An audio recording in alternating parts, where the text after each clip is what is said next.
Bacaan dari surat pertama Rasul Paulus kepada jemaat di Korintus. Saudara-saudara, memberitakan Injil bukanlah suatu alasan bagiku untuk memegahkan diri, sebab bagiku itu suatu keharusan. Celakalah aku bila aku tidak memberitakan Injil. Andai kata aku melakukannya menurut kehendakku sendiri, memang aku berhak menerima upah. Tetapi, karena aku melakukannya bukan menurut kehendakku sendiri, maka pemberitaan itu adalah tugas penyelenggaraan yang ditanggungkan kepadaku. Kalau demikian, apakah upahku?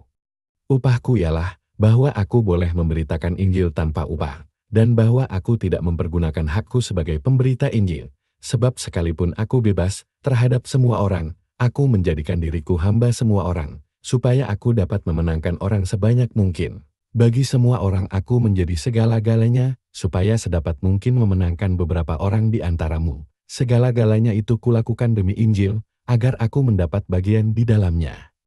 Tidak tahukah kalian, bahwa dalam gelanggang pertandingan, semua peserta turut berlari, tetapi hanya satu orang saja yang mendapat hadiah? Karena itu larilah begitu rupa, sehingga kalian memperolehnya. Tiap-tiap orang yang mengikuti pertandingan, menguasai dirinya dalam segala hal. Mereka berbuat demikian untuk memperoleh suatu mahkota yang fana, tetapi kita untuk memperoleh suatu mahkota yang abadi. Sebab itu aku berlari bukan tanpa tujuan, dan aku bertinju bukan dengan memukul sembarangan. Sebaliknya aku melatih dan menguasai tubuhku sepenuhnya, jangan sampai aku sendiri ditolak. Sesudah memberitakan Injil kepada orang lain. Demikianlah sabda Tuhan. Syukur kepada Allah. Mazmur tanggapan. Referen, betapa menyenangkan tempat kediaman-Mu, ya Tuhan semesta alam. Jiwaku meranang karena merindukan pelataran Tuhan. Jiwa dan ragaku bersorak-sorai kepada Allah yang hidup. Referen, betapa menyenangkan tempat kediaman-Mu, ya Tuhan semesta alam. Bahkan burung pipit mendapat tempat, dan burung layang-layang mendapat sebuah sarang, tempat mereka menaruh anak-anaknya, pada mezbah-mezbah-Mu, ya Tuhan semesta alam, ya Rajaku dan Allahku. Referen, betapa menyenangkan tempat kediaman-Mu, ya Tuhan semesta alam. Berbahagialah orang yang diam di rumah-Mu, yang memuji-muji Engkau tanpa henti.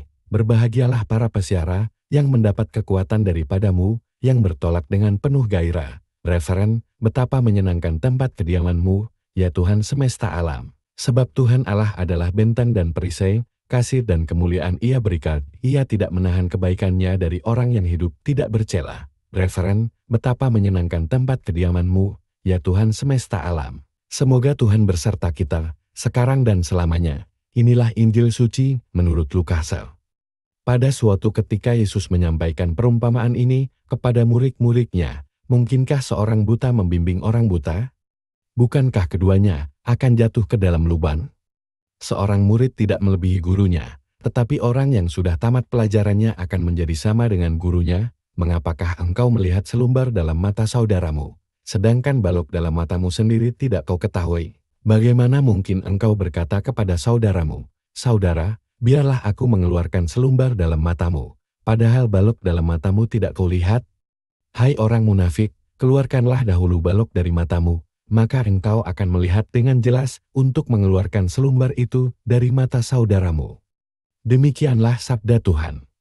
Terpujilah Kristus.